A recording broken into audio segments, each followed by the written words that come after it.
Sorry for that.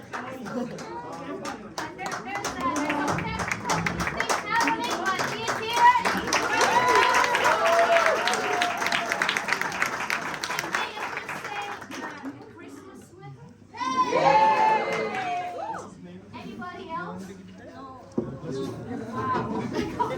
Mommy, can you check if I press record? Sorry. Yeah, you're good. Of course. You ready? Yes. The sweater is ready?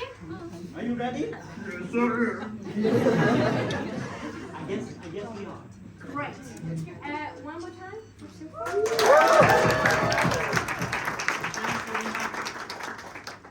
So I am born and raised in the Netherlands. But as you can see, I am not really Dutch. My parents come from Hong Kong. And I want to tell you a story about my father. So he came from Hong Kong and he was, I think, around 19 when he came to the Netherlands. He found my mother, fell in love, made a family. I was the first child of 4. And there was something that was very important to my father because he came to the Netherlands out of economical reasons. It was not going well in Hong Kong.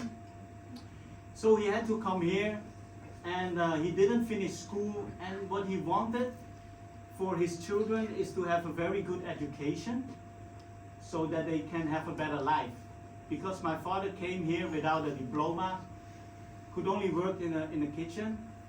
Luckily he opened his own takeaway restaurant, which sounds nice that you are your own boss, but he still had to work 7 days a week, more than 10 hours a day.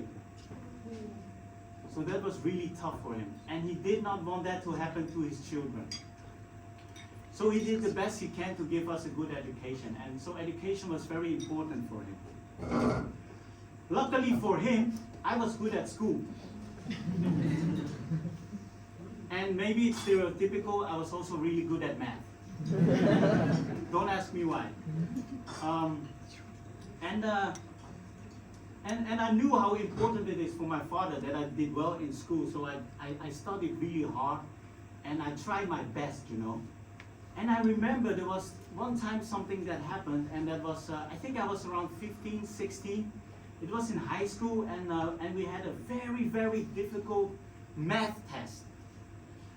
And I studied really hard for it, and I passed the test with the highest score by far in the class. I had a 9. And yeah, and a lot of classmates, they didn't even pass the test. And I was so proud and so excited because, you know, this is a result I want to show my father, you know. I want to make him proud. So I remember after school, I took the bike, cycled as fast as I can, back home, throw down the bike, run to the kitchen where we was working, and I said, Dad, check this out. I had the best score in the class. I had a 9 for math. My father, he took the test, and I still remember this like it happened yesterday. He took the test, looked at me, and he said, "What? Only a 9? Yeah, not even a 10. Where's the last grade?" This is a true story. My world collapsed at that moment. At that moment, I thought, you know what? Fuck you. You know, I was doing it for him, and I was trying to do my best so he can be proud. But if this is what I'm gonna get, then fuck it. Then I'm not gonna do my best anymore. You know, it's easy anyway, school. So that day, it's actually quite sad, I made the decision that, you know, I'm not going to share anything with him anymore. Anything. All my results, doesn't matter. Because he don't care anyways, he won't be proud. What does it matter? So every time when he asks about me, yo, how is studying doing after high school? I studied aerospace engineering. Yeah. As I told you, I'm good at math. So he was asking me things like, yeah, how is studies going? I said, yeah, don't worry about it, it's alright. Eventually took me also 9 years because of lack of motivation and stuff like that to finish that study. And after study, when I went to work, he also asked me how's work going. I will cut him short, you know. I don't want to share my life with you. Because I don't want to hear that same thing again like, oh, is that it? You know, that's really, really harsh and disappointing, right? And then time passed by. Maybe I don't look like it, but I'm 46. Yeah, thank you. Asian genes.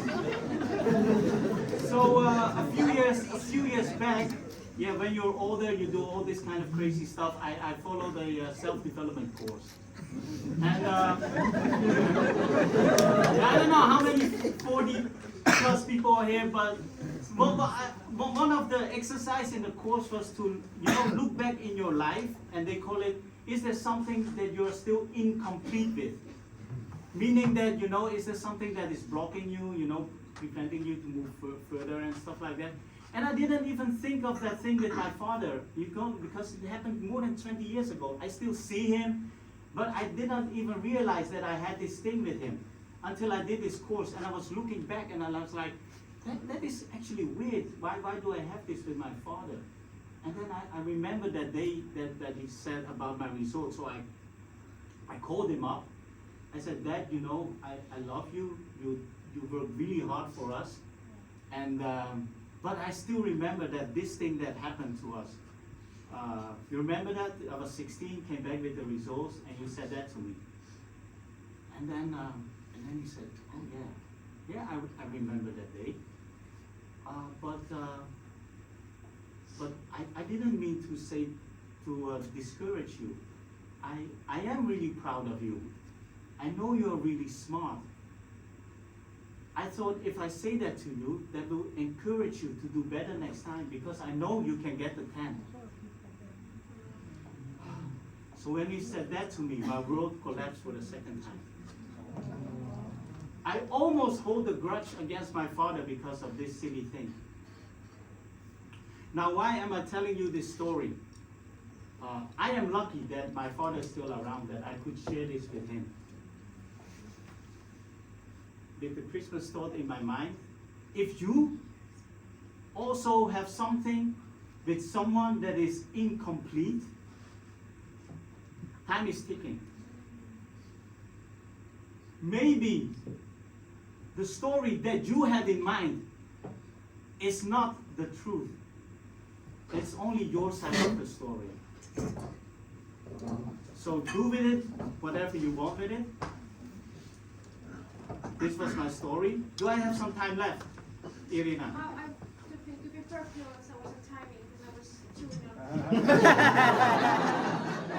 on. Okay, so then I have all the time in the world. There is a... It was a perfect ending. It was a third. Do we want more? Okay, then I'll Irina, can I give them more? Okay, you have 2 minutes. 2 minutes. Yeah, so I'm really glad that I've been able to do that and do whatever you want with it. You know, I'm not your teacher or anything. But after I have this closure with my father, something lifted from my shoulders. You know, this burden that I didn't know that I had. And because of this, I was looking somehow back in my life, and I was thinking, I'm 40 plus now. Is there something that I still want to do in my life that I haven't done? And I looked back to the little cell phone that was walking around, and he had a little dream. And this cell phone, yeah, maybe it's a weird dream for a little boy, but I didn't want to be a policeman or a pilot or those kind of shit. In the 80s, I watched a stand-up show from Eddie Murphy called Raw. Yeah. Does that ring a bell? Yeah. So I always wanted to do stand-up comedy, and because this burden that lifted me, I decided to do stand-up comedy. And since, thank you. And I have been doing stand-up comedy this year since February, and it's been going great, and I've done more than 40 shows. Thank you, Irina. Thank you for sharing this opportunity to share my story. And have a great evening, and Merry Christmas.